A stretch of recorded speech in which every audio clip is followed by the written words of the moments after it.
Hello everyone. Before we begin, like the video, subscribe to the channel, and tell me where are you listening from, and what time is it for you. Now, let me tell you a story. I've always liked my neighborhood.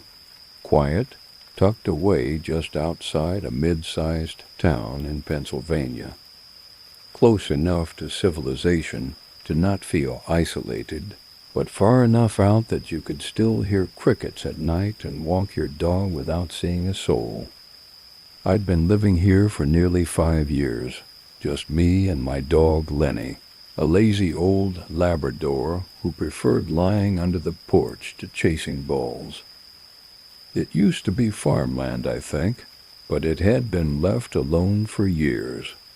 No one ever went back there. Occasionally I'd see deer moving through or hear coyotes yipping late at night, but for the most part it was just empty land. That is, until about 3 months ago when the new guy moved in. The house next to mine had been empty for a while after the previous owner, an elderly woman, passed away. Then, one Saturday, I noticed a U-Haul out front and some furniture being moved in. The guy was tall, lean, maybe late 40s. Long face, thin lips, moved kind of stiffly like he had joint pain or something.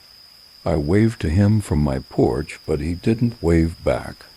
Just looked at me, held my gaze a second too long, then turned and went back inside. I tried to give him the benefit of the doubt. Not everyone's friendly. Maybe he was just tired from moving, but something about him stuck with me, like he wasn't used to being watched, like a wild animal pretending to be human. The first time I really started to get uneasy was when I caught him staring over the fence. I was out back with Lenny one evening, just after dusk. I heard a branch snap and glanced toward the fence line. The new guy was standing there on the other side of my backyard fence, facing the woods. He wasn't doing anything, just standing perfectly still, arms at his sides, looking into the trees. I called out, "Evening," just to break the tension. He didn't respond. He turned slowly and looked at me. Again held eye contact, a second too long. Then he walked away, disappearing behind the tree line. I told myself it was weird, but not dangerous. Maybe he liked the woods. Maybe he was just a little off. A week later I saw the same thing. This time he was on my side of the fence. It was about 10 p.m. I'd let Lenny out for his final walk before bed. He ran to the far end of the yard and froze, tail stiff. That's when I saw him again, standing right next to my shed, halfway in the shadows. I flipped on the floodlight. Hey! He didn't flinch, just walked backward, literally backward, until the trees swallowed him up again. I called the cops that night, but they just did a quick drive-by and told me to install some cameras. Probably just some guy who got turned around in the dark. I knew better. This wasn't someone who got lost. This was someone watching. After that, things escalated. Lenny started acting strange. He wouldn't go near the back door. He'd just sit there, growling softly, staring at the curtain. Then came the sounds, scratching at the walls at night, soft tapping on the windows, always at the same time, 2:13 a.m. It wasn't just noise. I started seeing things too. A shape outside the window, just a little too tall, too thin.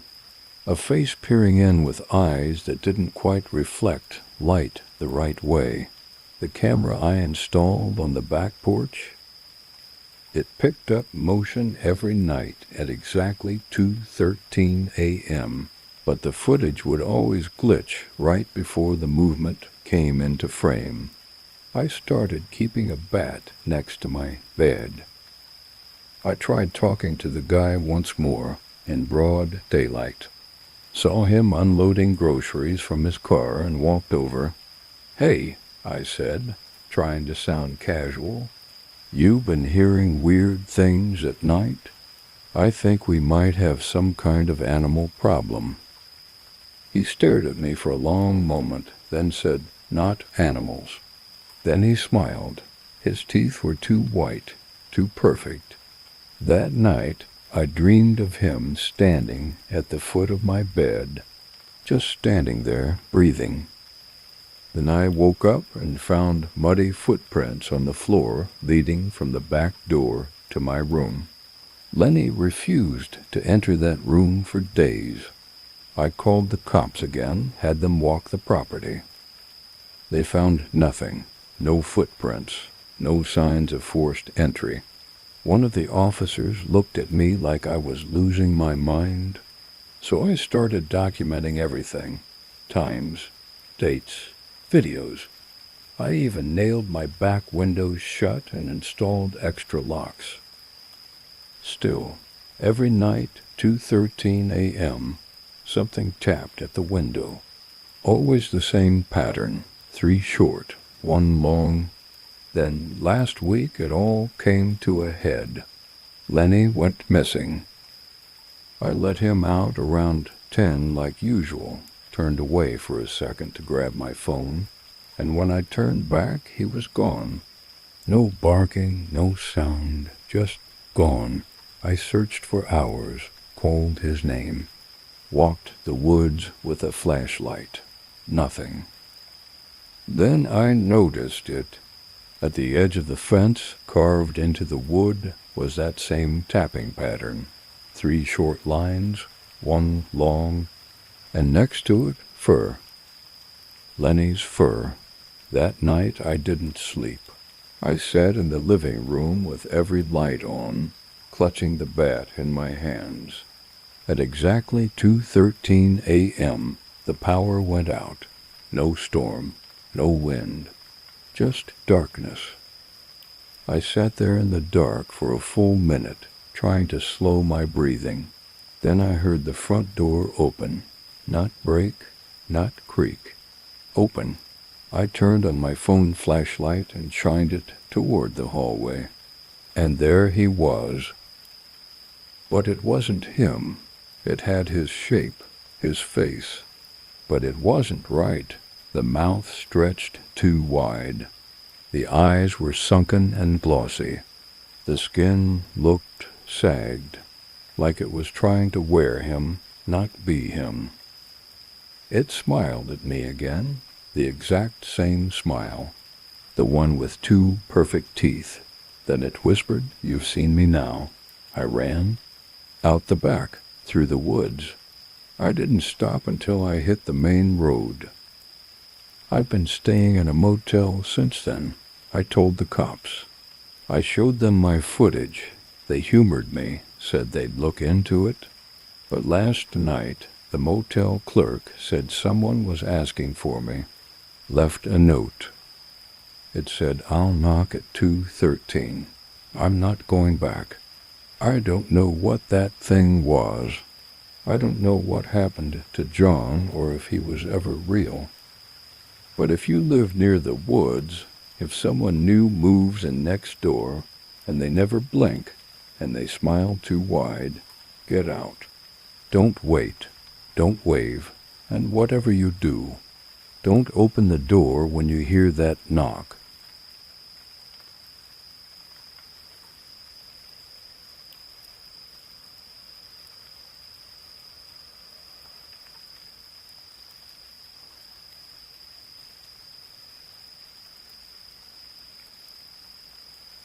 My name's Darren.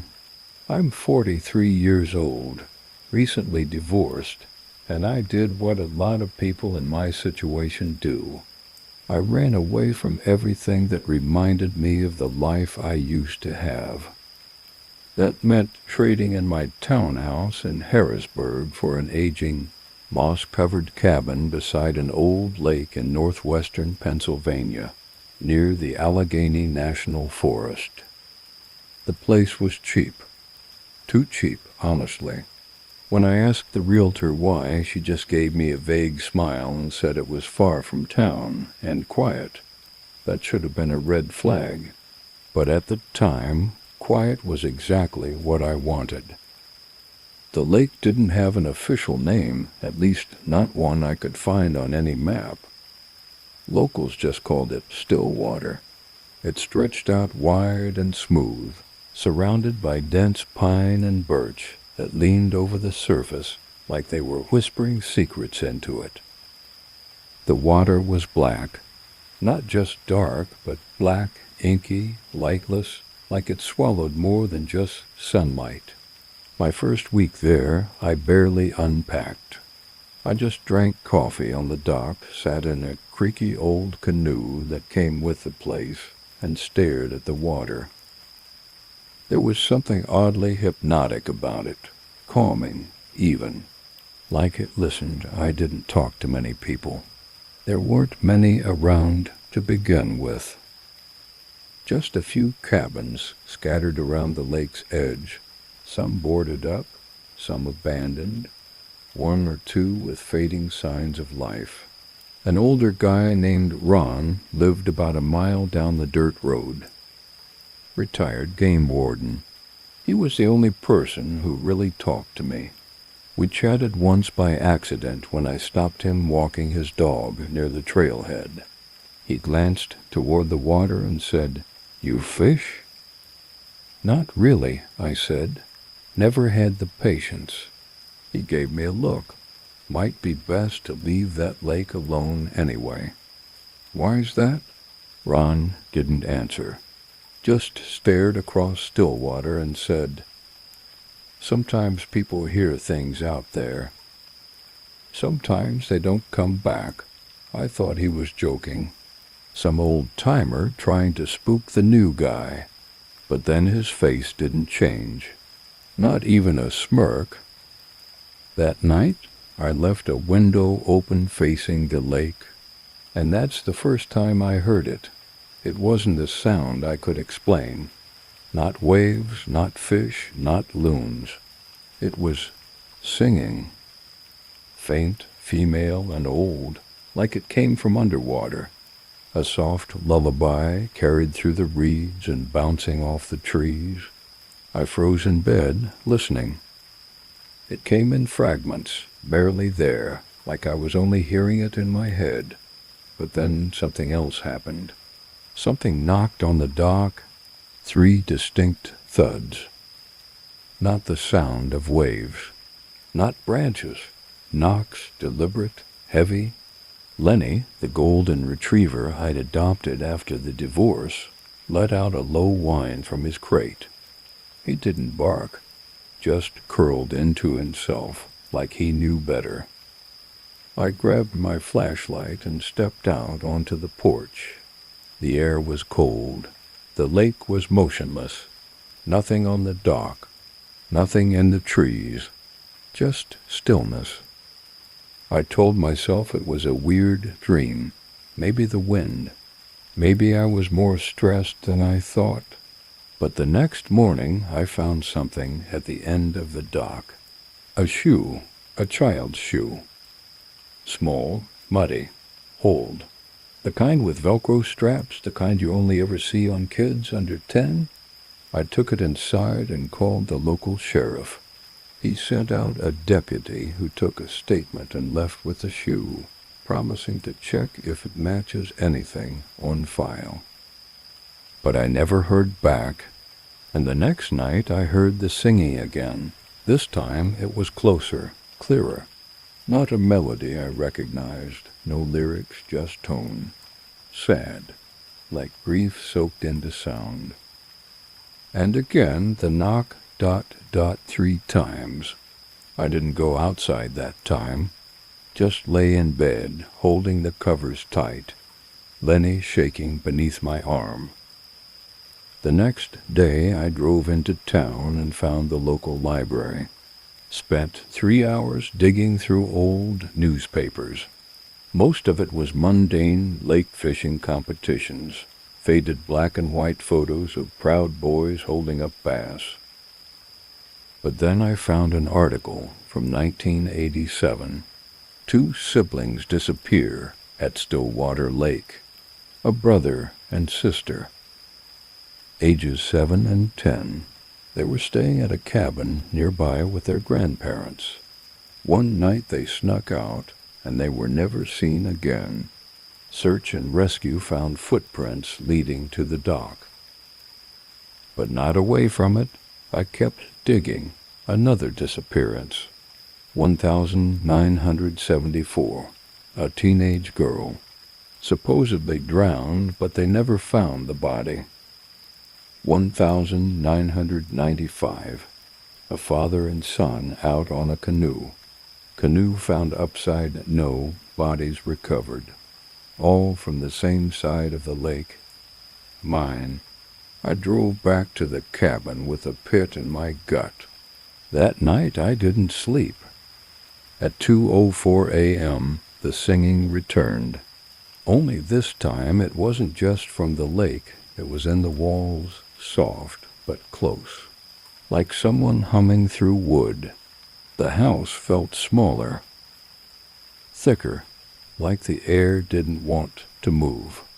My flashlight flickered when I picked it up, and Lenny started pacing in tight circles, whining louder. Then something tapped the glass door to the porch. I turned and saw a hand, not pressed against the glass, but just hovering inches from it. Small, grayish blue, fingers long and too thin, nails dark like soaked wood. The flashlight died, and the hand vanished. I locked every window, every door. I nailed the damn bedroom shut and slept in the bathtub, Lenny curled against my legs.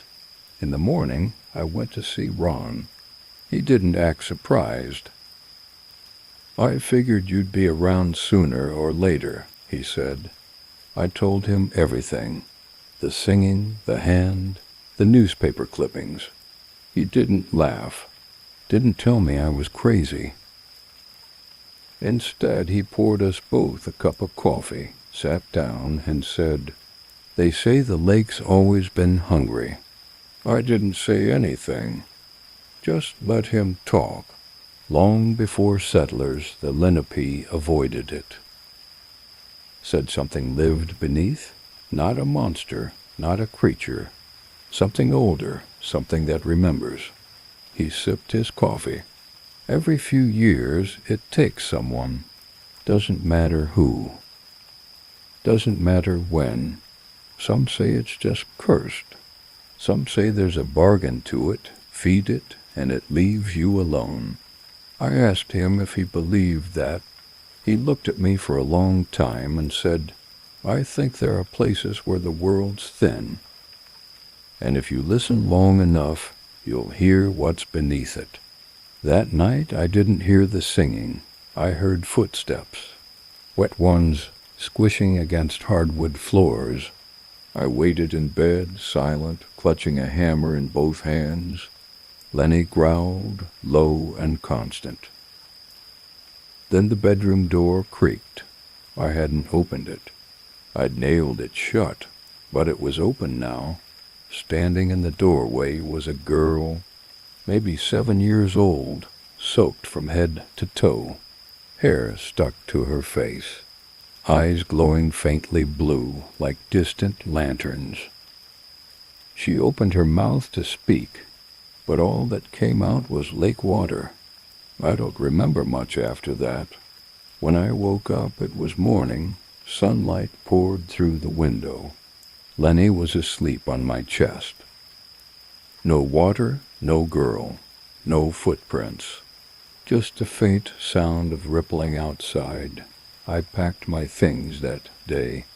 Paid someone to come haul the canoe off the dock. Told the realtor to sell the place. I didn't care for how much.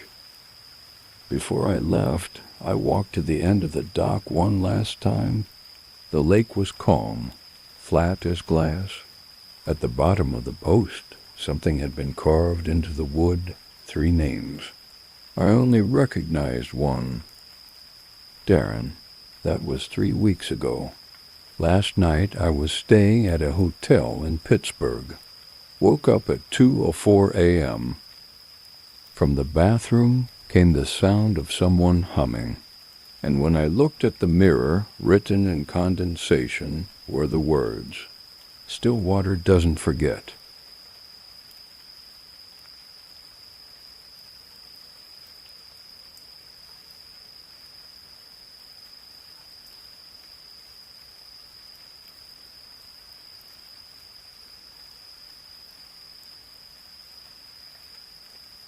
My name's Greg Turner, and I never really believed in bad land until the summer of 2022, when I took a job restoring a fire lookout tower in northern Washington.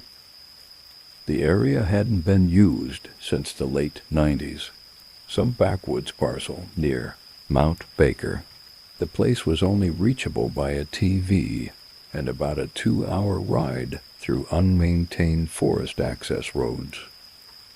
I was paid by the state to hike in, document the damage, and if possible, begin minor repairs. I'd worked odd restoration contracts before, mostly backcountry cabins or weather stations. Nothing out of the ordinary. But this one was different. I knew it from the moment I saw the place. The tower was old, rusted, stained. The wood platform was warped with moisture and rot. Metal stairs twisted out like bones from a hillside. But it wasn't the tower that made me nervous. It was the silence. I'd never heard woods like that. No birds, no bugs, not even wind. I stood there for a good 10 minutes, just listening to nothing. And I'm not exaggerating, nothing. You could hear your own heartbeat in that kind of quiet. I unpacked my gear and set up inside. The old glass windows were so dusty you could barely see through them, but the tower gave a full 360 view of the woods. Every direction, trees. Not a house, not a road, not even a cleared trail. Just dense, unrelenting forest. By sundown, the whole world was a dark tangle. My solar radio caught nothing but static, and even my phone, which usually caught emergency bands this high up, showed 0 signal. I made a cold dinner, jotted a few notes about the structure, and tried to sleep. That night, I woke up to footsteps circling the base of the tower. I sat up in the cot, listening. The stairs creaked, one at a time, then stopped, then nothing. I waited, listened, then a voice, quiet, like a whisper through the cracks in the floorboards. "Greg?" I stood, my heart slamming in my chest. No one knew I was out here. The forest ranger who hired me had retired 2 years ago. I hadn't told a soul except the project coordinator. Then it came again, louder now. "Greg, it's okay. Come down." I looked out the window. Nothing but black forest. I didn't sleep that night. By morning, I'd convinced myself it was a dream. Maybe an echo in the wind, or my own name bouncing in my head after days of isolation. I spent the next day repairing a broken railing and writing measurements in my field book. I checked the stairs, found no prints. Nothing was disturbed. No signs of animals. No broken branches. Still, I felt watched. That night, the voice returned. This time it sounded like my brother. He died 6 years ago. "Greg, you forgot me." I curled up on the cot and stuffed my sleeping bag over my ears. The next morning I found a pair of muddy, bare footprints circling the base of the tower. I told myself it was a bear, or maybe a barefoot hiker. Hell, maybe a prank, but it wasn't. The footprints went in circles, tight, perfect circles around the base of the tower, then vanished. No lead in, no trail, just gone. That was the last day I could pretend I was okay. By the fourth night, the voice didn't come from outside anymore. It came from inside the tower. Sometimes from beneath the cot, sometimes from the walls. "Greg, I'm still hungry. I was losing time. My watch stopped working." I'd go out to gather water and return to find it was pitch black, though it felt like mere minutes had passed. My food started disappearing, not all at once, just small things. Protein bars, a pack of jerky, one of my boots. I found it hanging in the tree the next morning, filled with dirt.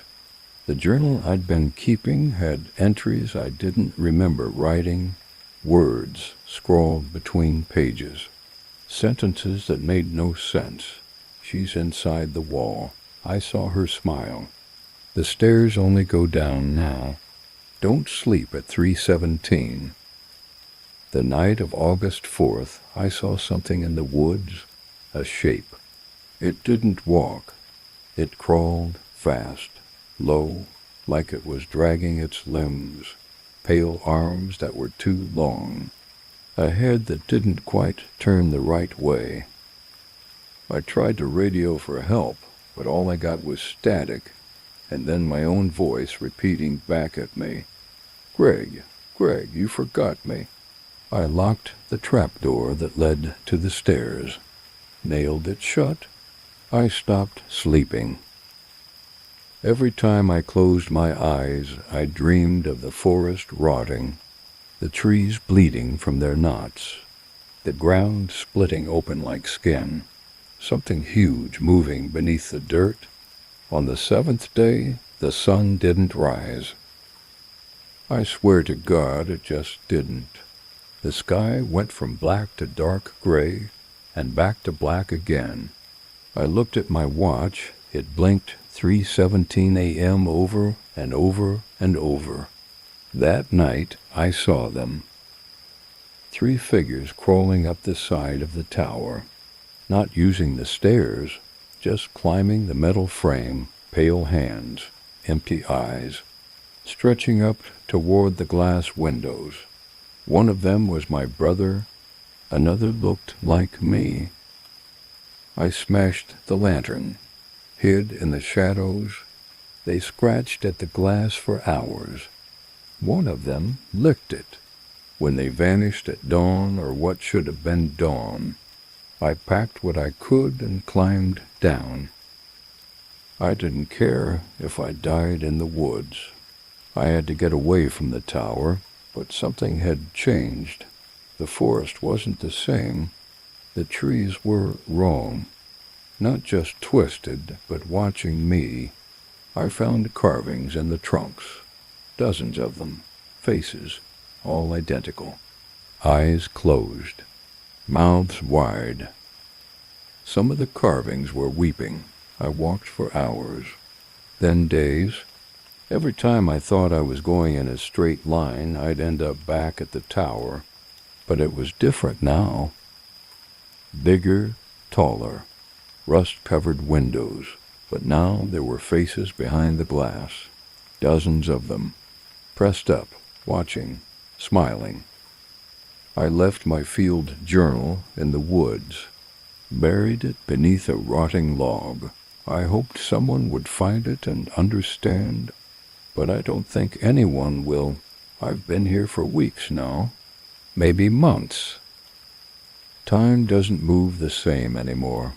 The trees don't either. Last night I opened the trapdoor and climbed back into the tower. There was a fire burning in the stove. Something had cooked a meal, and the cot was warm. I think the tower missed me, and I think maybe It wants me to stay this time, forever.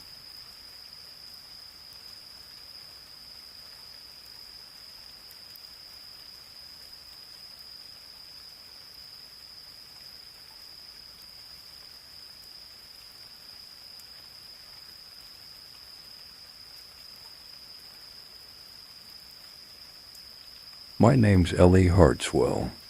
I live in a rural patch of southern Ohio where the roads are dirt and the neighbors are too far to call out to. I work remote, I live alone, and I like it that way. At least I did, until a few weeks ago when something started walking through my yard every night around 2:13 a.m. I wouldn't have noticed if it weren't for the motion-activated floodlights I had installed out back. They're sensitive.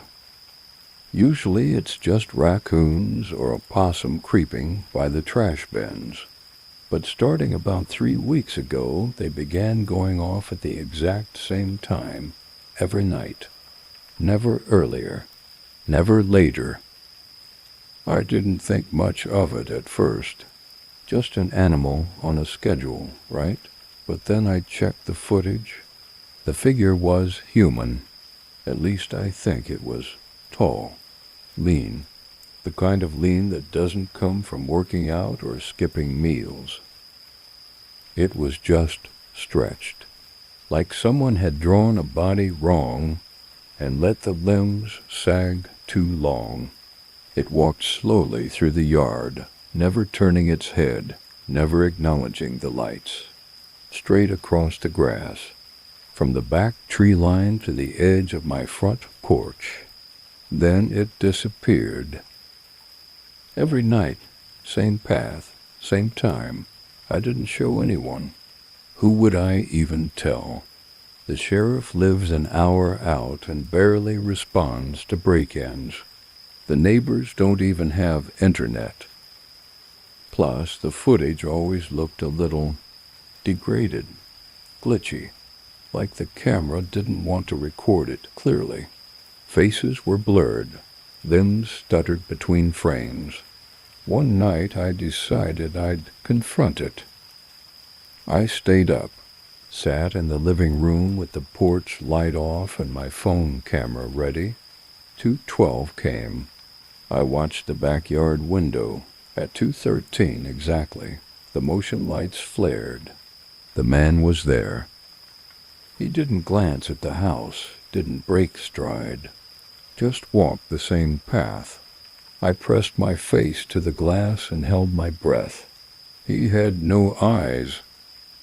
Not in a socketless skull kind of way, more like the idea of eyes had never occurred to his face.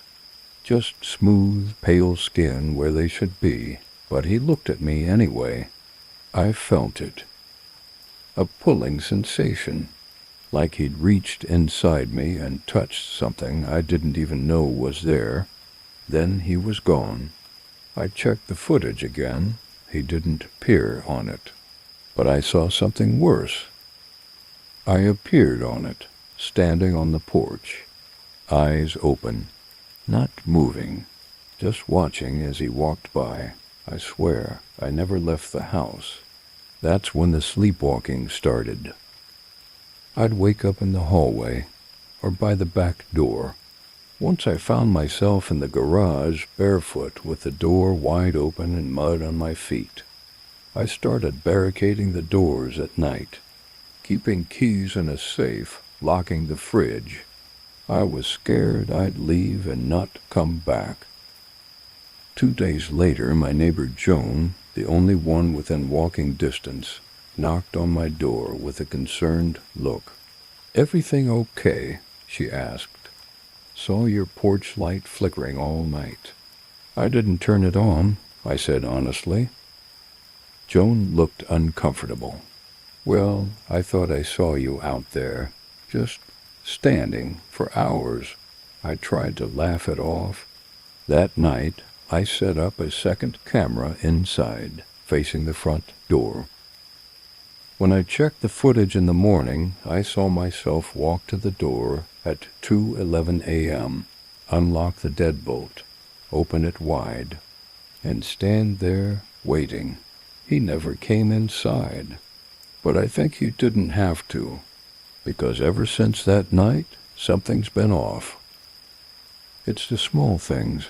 I'll find dirty dishes I didn't use, clothes laid out I never wore. I'll glance at the mirror and see myself blink just a fraction of a second too late, or not at all. Sometimes I'll wake up and all the clocks say 2:13, even if it's midday.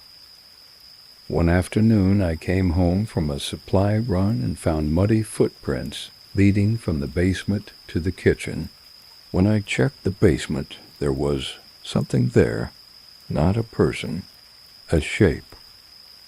A silhouette burned into the wall like a shadow had been trapped in paint, arms too long, head cocked like it was listening. When I turned the light on, it vanished. The same night I got a knock at the door, a polite knock, gentle, rhythmic. I didn't answer. The next day the knock came again. Same time, 2:13 p.m., this time in broad daylight. I looked through the peephole. No one there. But on the other side of the glass, fogged with breath, someone had written, "I am already inside." I called the sheriff. He came, looked around, saw nothing, blamed it on stress. But before he left, he turned to me and said, "You know that old place down the hill? 3 people went missing there in the 70s, just gone, no signs of forced entry, no break-ins. Their neighbors all said the same thing. They'd seen someone walking through the yard at night." I didn't sleep for 2 days. Then I got a call from my own number. I let it go to voicemail. The message was 10 minutes of static, but underneath it I could hear something breathing, slow, deliberate. Then, very faintly, "I am you now. I don't leave the house anymore. I barely sleep. I've covered all the mirrors. I smashed the security cameras. But even now I swear I catch glimpses of myself out of the corner of my eye, standing at the window, smiling. Last night I looked out and saw the man again.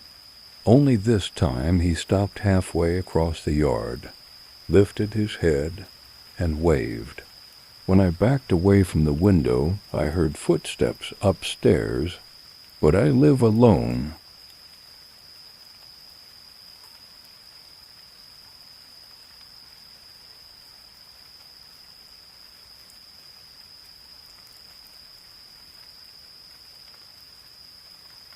We moved to the farmhouse in late August, right as the fields behind it were beginning to change color, no longer green, not yet gold. It was my wife's dream, not mine. A fixer-upper, she said. A peaceful place to start over. Somewhere quiet where the air didn't taste like exhaust fumes and we could sleep with the windows open. I wasn't used to it at first. The way the nights out here didn't hum with the low throb of traffic or city noise. The stillness was absolute, like a pause that never resumed. We had 3 acres, but our property backed up to a much larger stretch of farmland, separated by nothing but a line of old wooden fence posts and brittle wire that had probably been there for 50 years. Beyond it, an open harvest field stretched out into the distance. The owner lived a mile or so down the dirt road. I never saw him.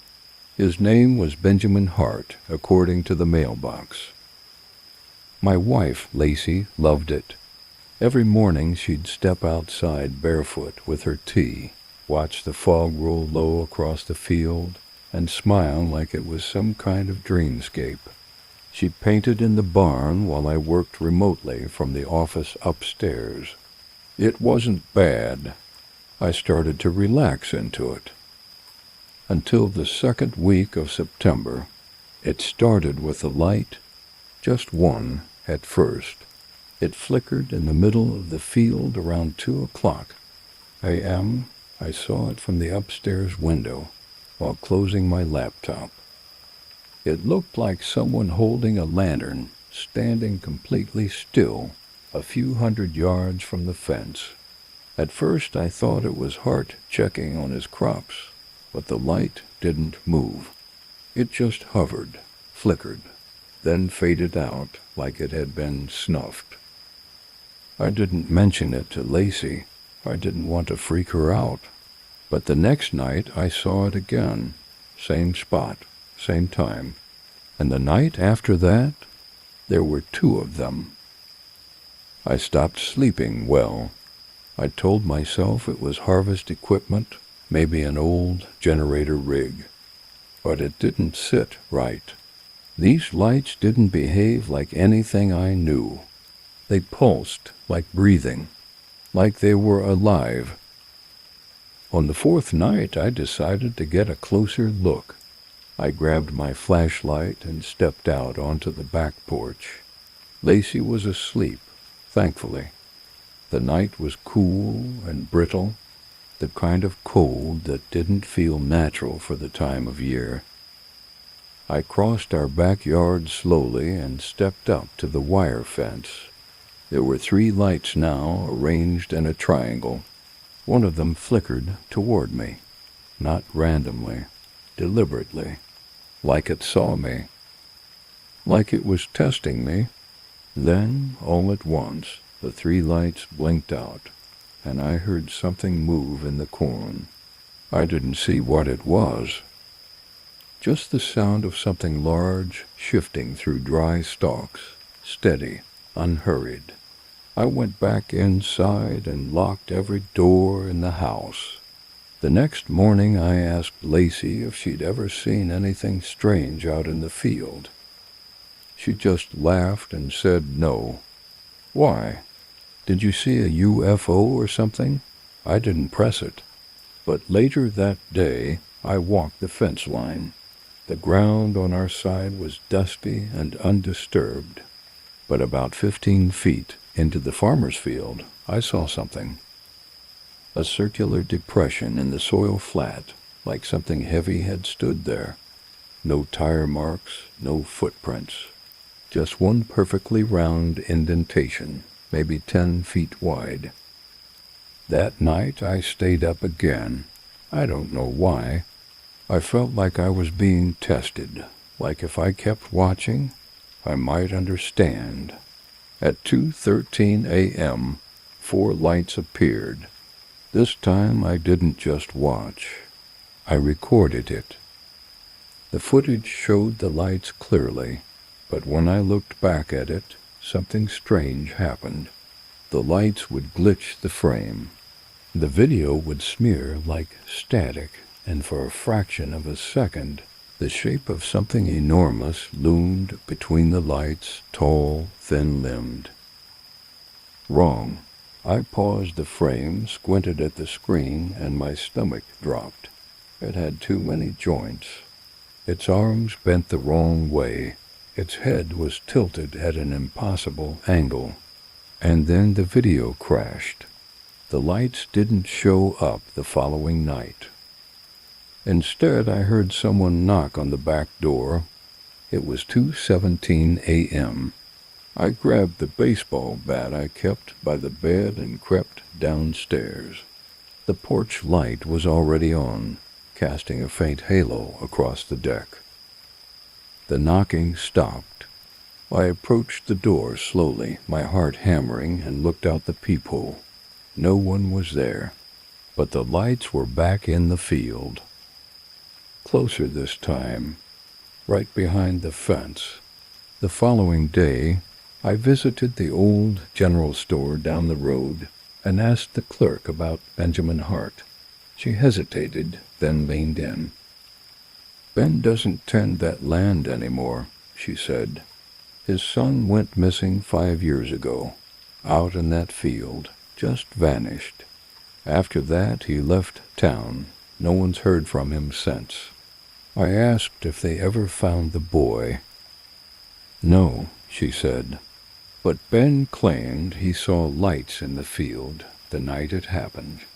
That night I begged Lacey to let us leave. I told her something was wrong with the land, that I'd seen things, heard things. She didn't believe me. She thought I was having a breakdown. Too much stress, too many late nights. She made me promise to sleep. Just one good night, she said, please. So I took something to help me sleep. I locked all the doors. I even unplugged the cameras. And I slept. For the first time in weeks. When I woke up, the back door was open. Lacey was gone.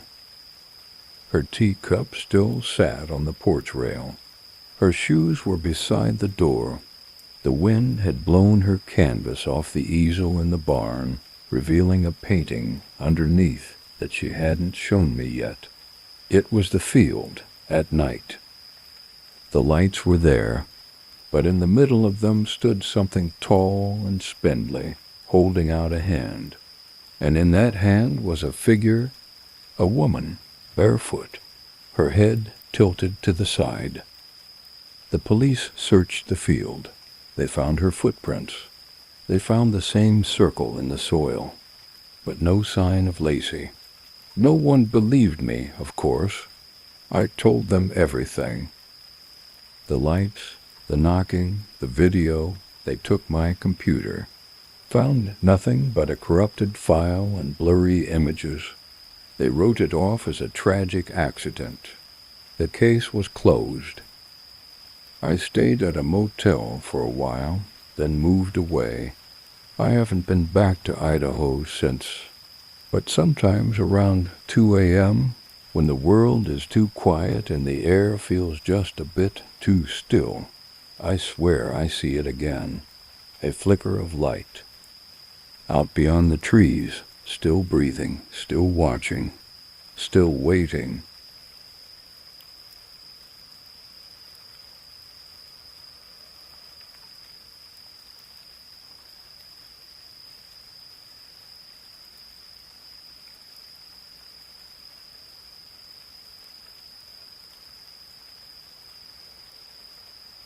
You ever hear something in the woods that doesn't sound wrong, but feels wrong?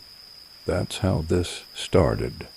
I've worked as a wilderness safety officer in Pisgah National Forest for over 6 years now. If you're not familiar, it's in western North Carolina. Dense Appalachian forest, rolling green ridges, caves, creeks that seem to whisper. We get a lot of hikers, but every now and then people go missing. Usually it's heat stroke or a fall or just someone getting turned around too far off trail. Usually. A week ago, 3 college students from Raleigh went missing along the Cold Ridge Loop. They'd checked in at the ranger station and planned to hike the entire trail over 3 days. They never made it to their car. Their names were Tyler, Jess, and Morgan. I spent 4 days with search teams sweeping that area. On day 3, we found their tent at a primitive campsite about 10 miles in. It had been torn apart, not by an animal, ripped open from the inside, like they were trying to get away from something. The weird part? Their bags and gear were still there, along with their phones, wallets, even the camp stove, untouched. But the fire pit was strange. Someone had lined it with stones carved with crude, spiraling symbols. Not the kind of stuff you buy from Ree. We didn't find blood. No signs of a struggle. No footprints leading away. Just 3 sleeping bags neatly unzipped, and that circle of stones. That night I volunteered to stay behind alone to monitor the area. I told myself it was to make sure no scavengers or gear thieves showed up, but I think I just didn't like the idea of that camp sitting there, waiting in the dark, completely alone. I set up my own tent about 20 feet away. Around midnight, I heard the first whisper. Not words, not even a voice, really, just this rhythmic hush moving through the trees, like breath through dead leaves. I thought it was wind, until I realized the trees weren't moving.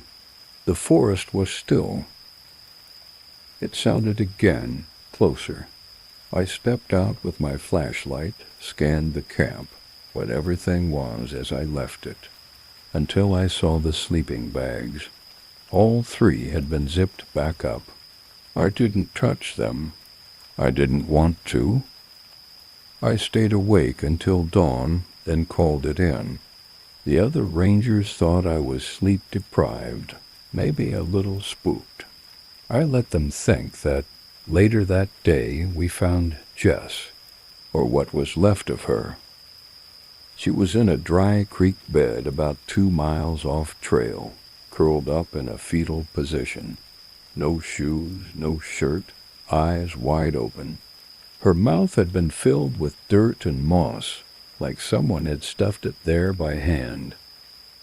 Her hands were folded over her chest, holding a bundle of twigs shaped like a figure 8. There wasn't a scratch on her. Morgan and Tyler were still missing, and nobody wanted to say it, but everyone was thinking the same thing. This wasn't just a lost hiker situation anymore. Something was very wrong. I took the next 2 days off. I told them I needed rest, but really I needed to go back. Not with a search party, just me. I needed to find that creek bed again. I don't know why. Maybe I thought I'd find a clue the others missed. Maybe I was already losing it. It was late afternoon when I got there. The leaves were heavy with moisture, and the air smelled like wet copper. I followed the dry stream deeper than before, and that's when I saw it. A tree, enormous, old beyond reason. It sat at the base of a slope, half its roots exposed, tangled like fingers clawing through the earth. And in the center of those roots, something was buried. I didn't dig it out. I didn't need to. The earth had already been disturbed, and something dark stuck out, leather maybe, or old cloth, covered in strange white carvings, almost like bone. But the moment I reached for it, I heard that sound again, the whisper. Only this time it was inside me. I dropped to my knees, clutching my head, because it wasn't just noise anymore. It was memory, but not mine, a woman's voice, sobbing, a hand reaching into fire. Children laughing, then screaming.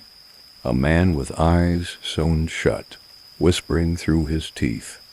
And above it all, a wordless feeling, a desire to feed, to be filled, to be remade. I blacked out. When I came to, it was dusk. My hands were covered in dirt, my nails caked with it. I had dug something out, and it was gone. I stumbled back to my truck.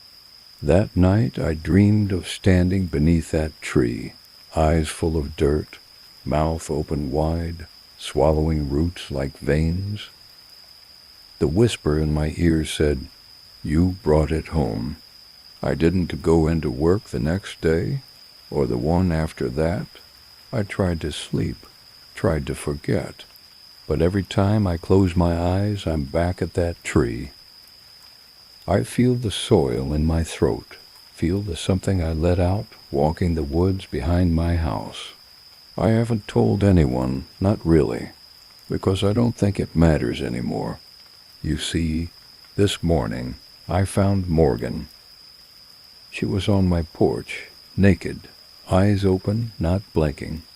She smiled when I opened the door and placed something in my hand. It was a twig doll, another figure 8. Then she walked into the woods. She didn't speak, but the whisper inside me did.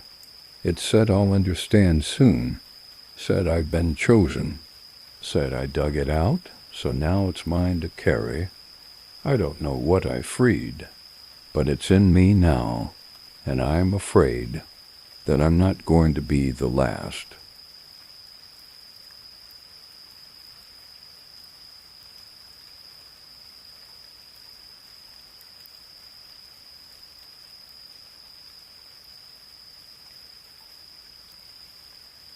I don't usually talk about this. Most folks who work in remote areas, rangers, wardens, fire lookouts, we see things. We hear things. We shrug it off. You have to, or it'll eat at you until there's nothing left but fear and questions. But I can't shrug this one off, because I still don't know if I made it out. My name's Will Harper. I was a field ranger in the Wichita Mountains Wildlife Refuge in southwest Oklahoma. Rocky terrain, big sky, buffalo, and valleys that look like God carved them out with his knuckles. I spent most of my time alone, checking trail cams, logging wildlife behavior, and keeping the campers from lighting fires where they shouldn't. We'd had 3 disappearances over the last 6 years, people who wandered off and just never came back. But last spring, one of our own vanished. Ranger Elaine Marsh. She'd gone out to investigate a report of a landslide near a remote section of the Elk Trail, one that skirts the base of a series of tall, jagged formations we call the Singing Stones. Nobody calls them that officially, but if you're out there long enough, you'll hear them hum at dusk. Elaine never radioed back. By the time we got a team out there, all we found was her truck still running. Her ranger pack was in the passenger seat. GPS, first aid kit, radio, all untouched. The driver's side door was wide open. Keys still in the ignition. No tracks, no blood, just silence. I volunteered to search that area every day for the next week. Something about the case haunted me. Elaine was sharp. She'd been a backcountry climber. She wouldn't have slipped, wouldn't have wandered off trail. Something had called her out there. On the 4th day of searching, I found something. It was a narrow passage between 2 stones. I must have passed it a dozen times and never noticed it, because the entrance was nearly sealed. But something had recently shifted, like the earth breathed and this thing exhaled. I squeezed through, just enough room to slip sideways between the rock faces. I came out into a natural chamber, open to the sky above. It looked like an ancient well, circular, walled by towering stone. In the center was a low pedestal made of stacked rock, and on that pedestal was Elaine's badge. Just the badge, polished, clean. My first thought was, this was a joke. Someone found her badge and set this up as a trap or a warning. But who would have done that? No prints, no signs of wildlife. And more than that, no sound. The entire chamber was dead quiet. No wind, no birds. Not even my own breathing, like the place swallowed noise. I reached out and picked up her badge, and I shouldn't have done that. The air changed, not colder, not exactly, but heavier, and I started to feel wrong. It's hard to explain. You ever been in a moment where reality flickers? Where the world feels slightly off, like you're standing on the wrong side of a mirror? That's what it felt like. I dropped the badge and stumbled back. But when I turned around to leave, the opening between the stones was gone. It was still there, sort of, but not open. The gap had closed, as if the rock had slid an inch to the left. I pressed my hands against it, solid, no give. I wasn't panicking yet. I should have been, but I just stood there, because I could feel something behind me. Not a presence, a pattern. The pedestal was humming, or maybe the stone beneath it was. A deep resonance I felt in my molars more than my ears. I turned back and saw something new scratched into the stone above the pedestal. A spiral, like a fingerprint, still wet. I don't remember falling asleep, but I must have, because I woke up lying on my back outside the stones as the sun came up. My watch said 6:13 a.m., but I had checked it just after noon before going in. I lost nearly 18 hours, and my left hand was burned, just a faint spiral scar across the palm. I called it in. Said I'd fallen, concussed myself. Lead, basically. The paramedic who checked me out said my blood pressure was through the roof, and my eyes weren't tracking right. I was cleared for light duty, but everything since then has been off. The dream started 2 nights later. I'd be back in that stone chamber, but the pedestal was taller each time, and there was someone standing behind it, not moving, just watching. A woman, short hair, narrow shoulders, ranger uniform, but no face. I couldn't scream, couldn't move, could only watch as she stepped forward and lifted something in her hands. My own face. That's when I'd wake up soaked in sweat, sometimes bleeding from my nose. I tried to go back to the site, but I could never find it again. It was like the rocks shifted again, hiding it, like it only opened when it wanted to. One morning, about a week later, I woke up before dawn, standing on the edge of the rocks, still in my bedclothes. No memory of driving there, no memory of waking, no memory at all. That's when I stopped sleeping. I filed for medical leave, saying I needed time off. Truth is, I was afraid of what I'd find myself doing next. I started seeing reflections of myself that weren't quite right, in the side mirror of my truck, in the kitchen window. The me staring back would blink just a half second too slow, would tilt his head when I didn't, would smile when I was trying not to. It's not that I think something followed me out. It's that I think I never left. I think part of me is still in that chamber, dreaming all this. Or worse, I walked out, but something else came back in my place. The spiral on my hand hasn't faded.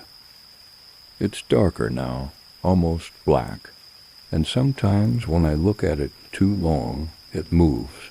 Not visually, but in my mind. It wants to go deeper, wants me to open it, let something through. Last night I saw Elaine again, not in a dream. I was walking down my hallway to the kitchen when she stepped into view from the guest room. Same uniform, same quiet stare, same badge I picked up, only her face wasn't blank anymore. It was mine, smiling. I backed away, slammed the door, didn't sleep. It's quiet now. I don't know how much longer I can resist it. The spiral is humming, and I think I can hear the stones calling again, calling me back.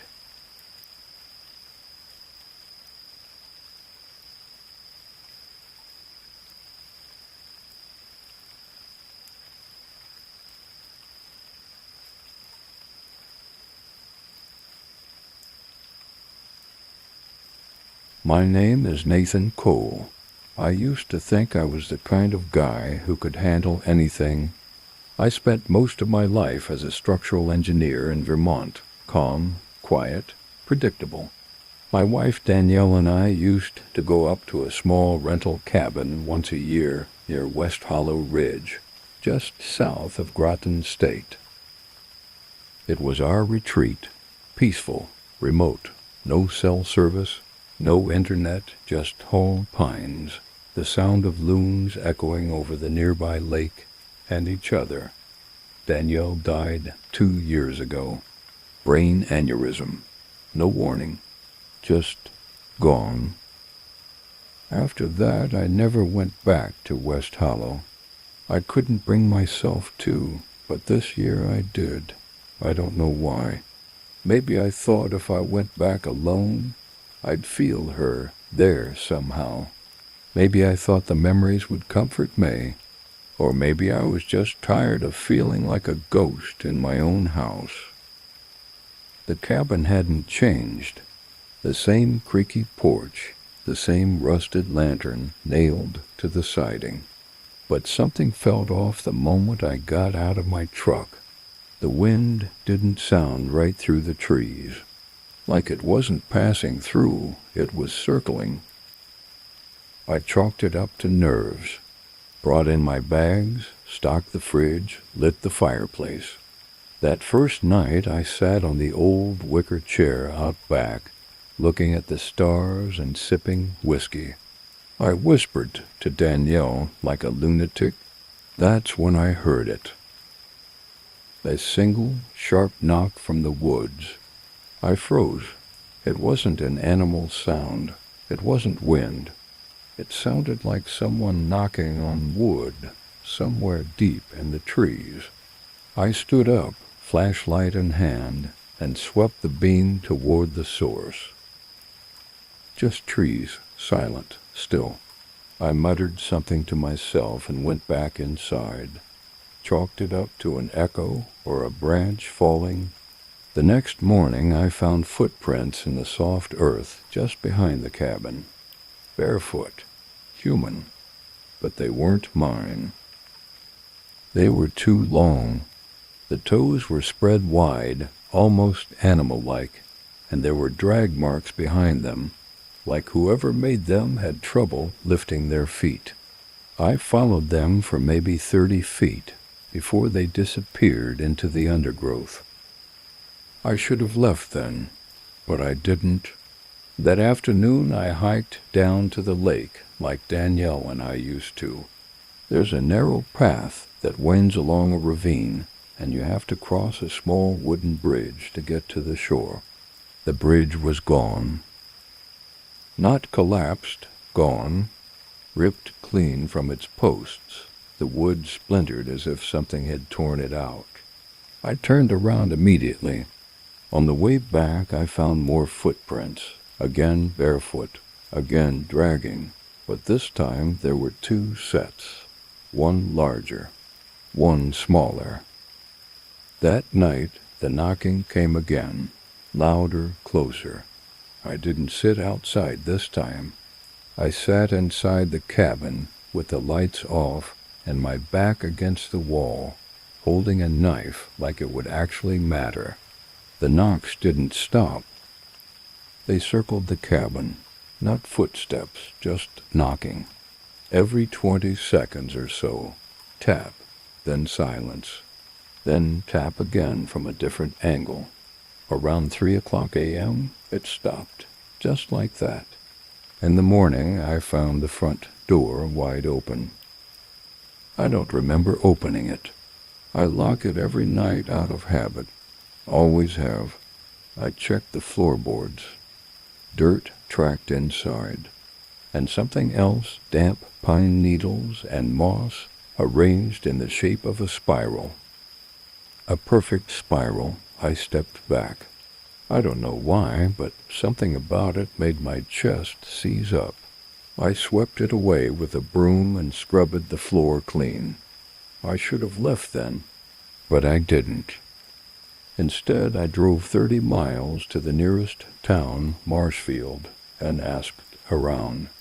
Most folks shrugged, but one man, an old trapper named Elijah, went pale when I mentioned West Hollow Ridge. "You're up by the old Moore's property, ain't you?" he asked. I nodded. "Should have burned that place down a long time ago," he muttered. "They called it a cabin. It was never a cabin." "What do you mean?" "They kept something there," he said. "Not a person. Not really. Thing that used to be one. They say he was the first to disappear into the woods and come back wrong. Wouldn't speak. Wouldn't eat. Just scratched spirals into the dirt. I didn't sleep that night.